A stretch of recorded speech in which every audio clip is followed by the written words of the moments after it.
S S ಟಿವಿಯಲ್ಲಿ ಜಾಹೀರಾತು ನೀಡಲು ಈ ನಂಬರಿಗೆ ಸಂಪರ್ಕಿಸಿ. ಅನೇಕ ಸಂಘಟನೆಗಳ ಜೊತೆಗೆ ಇಷ್ಟೊಂದು ನಾನು ಸಭೆ ಮಾಡಿದ್ದೇನೆ. ನಮ್ಮ ಕಾರ್ಯಾಚರಣೆ ಬೀದಿ ಬದಿ ವ್ಯಾಪಾರಿಗಳ ವಿರುದ್ಧ ಅಲ್ಲ.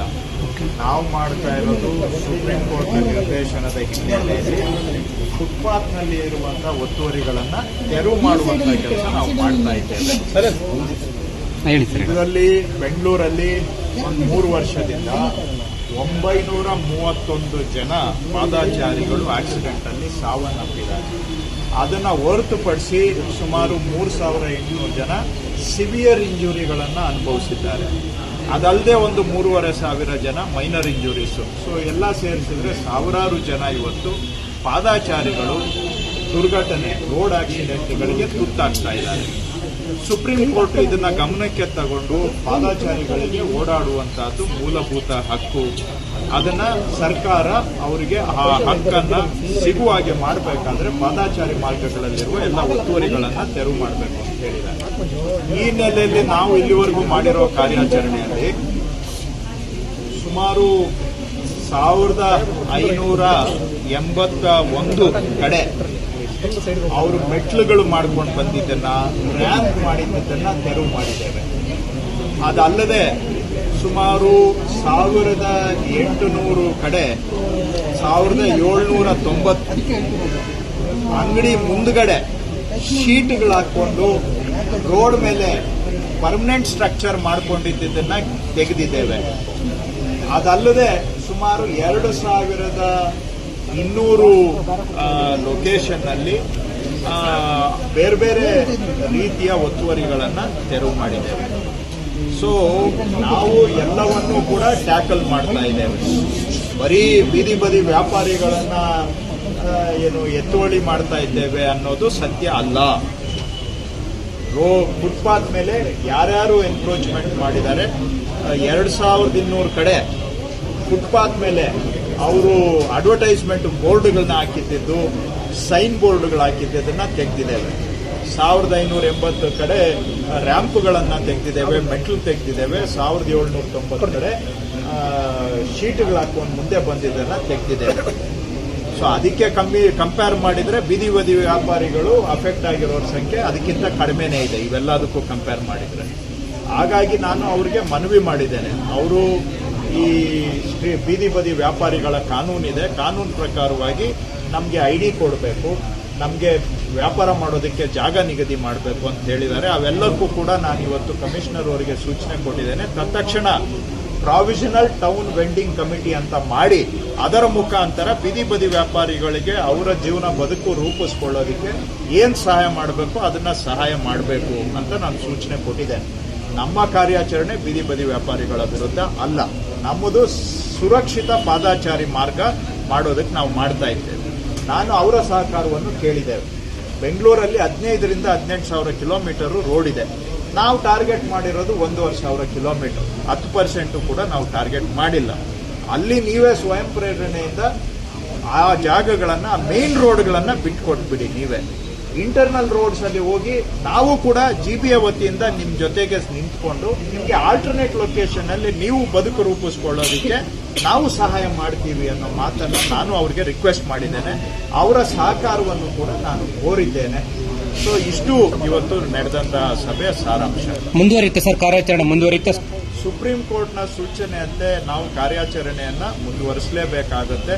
ಯಾಕಂದ್ರೆ ಪಾದಾಚಾರಿ ಮಾರ್ಗಗಳಿಗೆ ಫುಟ್ಪಾತ್ ಅಲ್ಲಿ ಓಡಾಡೋರಿಗೆ ಅದು ಓಡಾಡುವಂತಹದ್ದು ಸುಪ್ರೀಂ ಕೋರ್ಟ್ ಹೇಳಿದೆ, ಇದು ಮೂಲಭೂತ ಹಕ್ಕು, ಫಂಡಮೆಂಟಲ್ ರೈಟ್ ಅಂತ ಹೇಳಿ.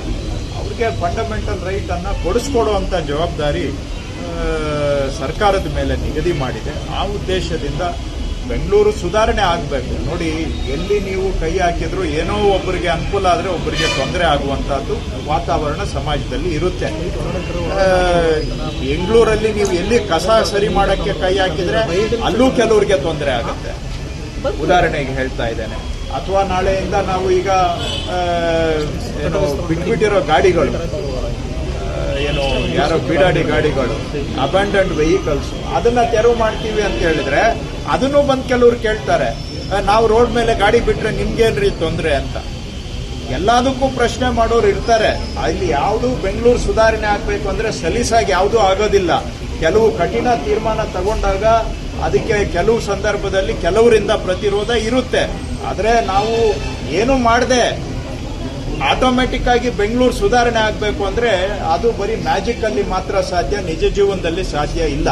ಬೆಂಗಳೂರು ಸುಧಾರಣೆ ಆಗಬೇಕಾದ್ರೆ ಕೆಲವು ಕಠಿಣ ತೀರ್ಮಾನ ತಗೊಳ್ಬೇಕಾಗುತ್ತೆ. ಜನಗಳ ಸಹಕಾರವನ್ನ ನಾನು ಕೇಳ್ತಾ ಇದ್ದೇನೆ. ಇದರಲ್ಲಿ ನಮ್ಮದು ಏನು ವೈಯಕ್ತಿಕ ವಿಷಯ ಇಲ್ಲ. ಯಾಕಂದ್ರೆ ನನ್ನನ್ನು ಕೆಲವರು ಬಹಳ ಅಸಹ್ಯವಾಗಿ ಮಾತಾಡಿದ್ದಾರೆ ಈ ವಿಷಯದಲ್ಲಿ, ಅಗೌರವವಾಗಿನೂ ಕೂಡ ಮಾತಾಡಿದ್ದಾರೆ. ಸಾರ್ವಜನಿಕ ಜೀವನದಲ್ಲಿ ಪ್ರಜಾಪ್ರಭುತ್ವದಲ್ಲಿ ನಮ್ಮನ್ನ ತೆಗಳ್ಳಿ, ನಮ್ಮನ್ನು ಟೀಕೆ ಮಾಡಲಿ ಅಂದ್ರೆ ಮಾತಾಡುವ ಸಭ್ಯತೆಯ ಎಲ್ಲೆಯನ್ನ ಮೀರಿ ಕೂಡ ಮಾತಾಡಿದ್ದಾರೆ. ಆಯ್ತು, ಬೆಂಗಳೂರಿನ ಒಳ್ಳೇದಾಗುತ್ತೆ, ಅದಕ್ಕೆ ನಾನು ಬಯಸ್ಕೋಬೇಕು, ನಾನು ಅನ್ಪಾಪ್ಯುಲರ್ ಆಗಬೇಕು, ನಾನು ಜನರಿಂದ ಟೀಕೆಗೆ ಒಳಗಾಗಬೇಕು, ಅದರಿಂದ ಏನೋ ಬೆಂಗಳೂರಿಗೆ ಒಳ್ಳೇದಾಗುತ್ತೆ ಅಂದ್ರೆ ಇರ್ಲಿ, ಆಗ್ಲಿ. ಯಾಕಂದ್ರೆ ಕೊನೆಗೆ ನಾವು ಸಾರ್ವಜನಿಕ ಜೀವನದಲ್ಲಿದ್ದು ಏನೋ ಒಂದು ನಯಾ ಪೈಸಾ ಬೆಂಗಳೂರಿಗೆ ನಾವು ಒಳ್ಳೇದು ಮಾಡಿದ್ರೆ ನಮ್ಮ ಜೀವನ ಸಾರ್ಥಕ ಆಗುತ್ತೆ. ಅದಕ್ಕೋಸ್ಕರ ನಿಷ್ಠೂರ ಆದ್ರೂ ಪರವಾಗಿಲ್ಲ, ನಾವು ನಿಷ್ಠೂರ ಆಗಿ ಸುಧಾರಣೆ ಮಾಡೋದಕ್ಕೆ ಪ್ರಯತ್ನ ಮಾಡ್ತೇವೆ. ಯಾಕಂದ್ರೆ ಇದರಲ್ಲಿ ಇಂಟ್ರೆಸ್ಟ್ ಅಂತೂ ಏನು ಇಲ್ಲ. ವೆಹಿಕಲ್ ತೆರವು ಕಾರ್ಯಾಚರಣೆಗೆ ಈಗಾಗಲೇ ತಾವು ಸಭೆ ಮಾಡಿದಿರಾ, ಸೂಚನೆ ಕೊಟ್ಟಿದ್ದೀರಾ? ಅಲ್ಲ, ಎಷ್ಟು ಪ್ರದೇಶದಲ್ಲಿ ಅನ್ನೋದನ್ನು ನಾಳೆ ಹೇಳ್ತೀನಿ. ನಾಳೆ ನೀವು ಬನ್ನಿ, ಲೊಕೇಶನ್ ಹೇಳ್ತೀನಿ, ನಾಳೆ ಅದನ್ನ ಹೇಳ. ಎಲ್ಲಿ ತನಕ ಮುಂದುವರಿಯುತ್ತೆ ಸರ್ ಇದೇ ತರ? ನಾನು ಈ ಮುಖ್ಯ ರಸ್ತೆಗಳನ್ನ ನಾವು ಗುರಿಯಾಗಿ ಇಟ್ಕೊಂಡಿದ್ದೇವೆ. ಮುಖ್ಯ ರಸ್ತೆಗಳನ್ನ ಇನ್ನೂ ಮುಂದುವರಿತೇವೆ. ಎಷ್ಟು ದಿನ ಆಗುತ್ತೆ ಹೇಳೋಕ್ಕಾಗೋದಿಲ್ಲ. ಇಲ್ಲಿವರೆಗೂ 430 ಕಿಲೋಮೀಟರ್ ಅಷ್ಟು ಟ್ಯಾಕಲ್ ಮಾಡಿದ್ದೇವೆ. ನೋಟಿಸ್ ಕೊಡ್ತಿಲ್ಲ, ಜಾಗ ಗುರುತು ಮಾಡಿಲ್ಲ ಸ್ಥಳಾಂತರಕ್ಕೆ. ಒಂದು ಜಾಗ ಕೊಟ್ಟಿದ್ರೆ ಅಲ್ಲಿ ಹೋಗಿ ನಾವು ಬಿಟ್ಕೊಡ್ತಿದ್ವಿ ಅನ್ನೋದು ಸರ್ ಅವ್ರ ಪ್ರಶ್ನೆ. ಸ್ಥಳಾಂತರಕ್ಕೆ ಜಾಗನೇ ಕೊಟ್ಟಿಲ್ಲ ಅನ್ನೋದು. 90% ರೋಡ್ಗಳು ಅವ್ರಿಗೆ ಆಲ್ಟರ್ನೇಟ್ ಬಿಟ್ಟಿದೀವಲ್ಲ, ಅಲ್ಲಿ ಹೋಗಿ ಜೀವನ ಮಾಡ್ಲಿ. ನಾನು ನಿಮ್ಗೆ ಹೇಳಿದ್ರು ಕೂಡ ನೀವು ಅದು ಯಾಕೋ ನನ್ನ ಮಾತು ನಿಮ್ಗೂ ಕೇಳಿಸ್ತಾ ಇಲ್ಲ. ನಾನು ಏನ್ ಹೇಳ್ತಾ ಇದ್ದೇನೆ, 90% ರೋಡ್ ನಿಮ್ಗೆ ವ್ಯಾಪಾರ ಮಾಡೋದಕ್ಕೆ ಮುಖ್ಯವಾಗಿದೆ. ಅದು ಎಲ್ಲಾದ್ರೂ ಸೆಲೆಕ್ಟ್ ಮಾಡ್ಕೊಂಡ್ರು ಮಾಡಿ. ಮೈನ್ ರೋಡ್ ಅಲ್ಲಿ ಬಂದು ಸಾರ್ವಜನಿಕರಿಗೆ ತೊಂದರೆ ಮಾಡಿ, ಸಾರ್ವಜನಿಕರಿಗೆ ಜೀವ ಹಾನಿ ಆದ್ರೂ ಪರವಾಗಿಲ್ಲ, ಮೈನ್ ರೋಡ್ ಅಲ್ಲೇ ಮಾಡಬೇಕು ಅಂತ ಹೇಳಿದ್ರೆ ಯಾವ ಕಾನೂನು ಹೇಳುತ್ತೆ? ಸುಪ್ರೀಂ ಕೋರ್ಟ್ ನ ಪ್ರಕಾರ ನಾವು ಮಾಡ್ತಾ ಇರೋದು. ನೀವು ಕೂಡ ಈ ರೀತಿಯಾಗಿ ಈಗ ಏನು ಮಾಡಲಿಲ್ಲ ಅಂದ್ರೂ ಟೀಕೆ ಮಾಡ್ತೀರಾ, ಏನಾದ್ರೂ ಮಾಡಿದ್ರೂ ಟೀಕೆ ಮಾಡ್ತೀರಾ. ಏನಾದ್ರೂ ಬೆಂಗಳೂರು ಸುಧಾರಣೆ ಆಗ್ಬೇಕಾ ಬೇಡವಾ ಅನ್ನೋದನ್ನ ನೀವು ತೀರ್ಮಾನ ಮಾಡ್ಕೊಳ್ಳಿ. ಸರ್ಕಾರ ಏನಾದ್ರೂ ಮಾಡಕ್ ಪ್ರಯತ್ನ ಮಾಡಿದ್ರೆ ಅದರಲ್ಲೂ ಕೂಡ ಈ ರೀತಿಯಾಗಿ ಮಾತಾಡುವಂತಾದ್ರಿಂದ ಬೆಂಗಳೂರಿನ ಹಿತ ಇದರಿಂದ ಸುಧಾರಣೆ ಮಾಡಕ್ ಸಾಧ್ಯನಾ ಮತ್ತೊಂದು ಈ ಬೀದಿ ಬದಿ ವ್ಯಾಪಾರಿಗಳಾಯ್ತು, ಬಡವರು ಶ್ರೀಮಂತರು ಅನ್ನೋದು ಯಾವುದು ತಾರತಮ್ಯ ಇಲ್ಲ. ಒಂದೊಂದು ಕ್ಯಾಂಪೇನ್ ಮಾಡ್ಕೊಂಡು ಹೋಗ್ತೇವೆ, ಒಂದೊಂದು ಆದ್ಮೇಲೆ ಒಂದೊಂದು ಕ್ಯಾಂಪೇನ್. SSTV ಸಿನಿಮಾ ಜಗತ್ತಿನ ಕ್ಷಣ ಕ್ಷಣದ ಸುದ್ದಿಯೊಂದಿಗೆ.